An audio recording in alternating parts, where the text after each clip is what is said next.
It's a sunny Saturday afternoon in Australia. A group of friends are at the backyard barbecue. The host Dave has been cooking sausages on the grill for over an hour when his best friend Shane arrives late, holding hands with Dave's ex-girlfriend.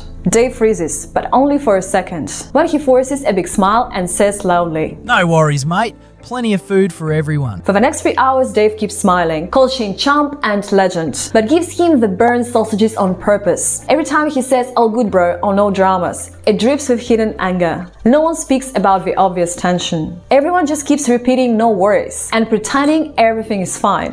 The fun slowly dies. That night Shane texts, "Thanks for a great afternoon." Dave replies, "All good," then blocks him. This is how many Australians handle conflict. Smile, stay polite, and let resentment build quietly inside.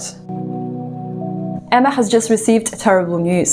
Her mother's cancer has gotten worse. She's been crying alone in her bedroom. Finally, she comes out to a shared kitchen when her 3 Australian flatmates are drinking cheap wine and playing video games. With a shaky voice, she says, "Hey guys, it's a really bad day. My mom is very sick." One flatmate pauses the game for 2 seconds.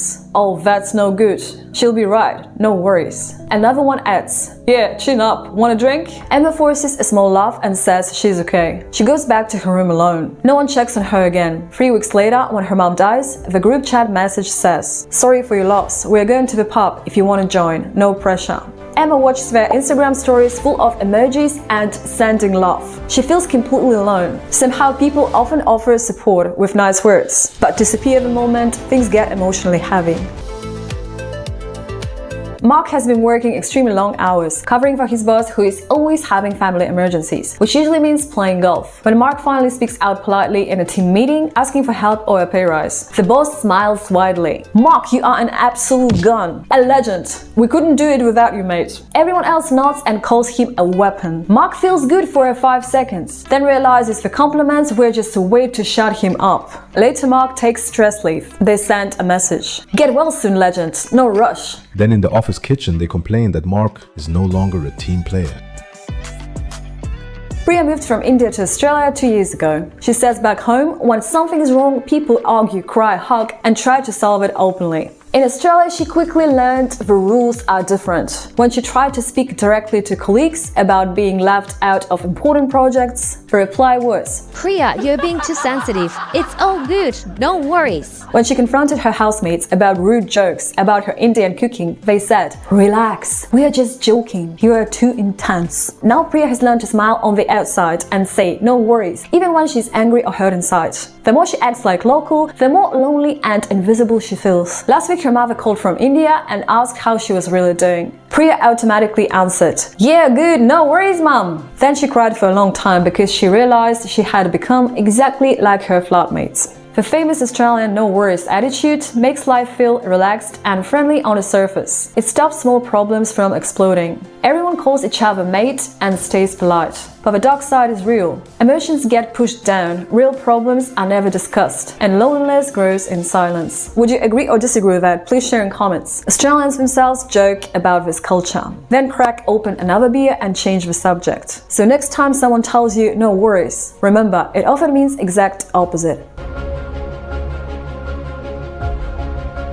Jake moved from Texas to Melbourne 3 years ago for a tech job. In America, his previous company kept him as a contractor for years. They didn't want to hire him full-time because that meant paying for expensive health insurance, dental, retirement contributions, and all the benefits. Jake was always one medical bill away from disaster. The hustle culture was direct, but cold. When he arrived in Australia, the job offered full-time employment with sick leave, annual leave, and real healthcare coverage. For the first time in his adult life, he wasn't terrified of getting sick, but he quickly ran into the no worries wall. When Jake tried to address problems directly at work, the same blunt way that worked in Texas, people froze. His manager would smile and say, "No worries, mate. We'll sort it out."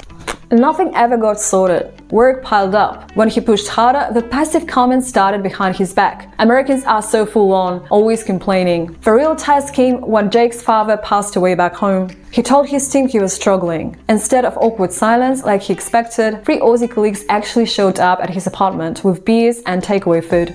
No big emotional speeches. They just sat with him, watched the foodie, and let him talk when he wanted. One of them quickly covered his shifts without being asked. Jake realized the truth. Australia's friendliness can feel fake and shallow at first. That no worries culture does suppress the open conflict and can create loneliness. But when you finally break through the surface, many Australians show up in quite practical ways. That feels more real than the loud "I'm here for you" text he used to get in America that never led to anything. Still, Jake sometimes gets frustrated. He misses being able to speak his mind without people labeling him too intense. He has real friends here now, good mates who've supported him through tough times. But he'd learned to accept that some feelings will stay always covered under the layers of "she'll be alright." He often says, "America stressed me with money and healthcare. Australia stresses me because I never quite know what people are really thinking. But right now, I'm staying." If this hit home or made you think, please subscribe.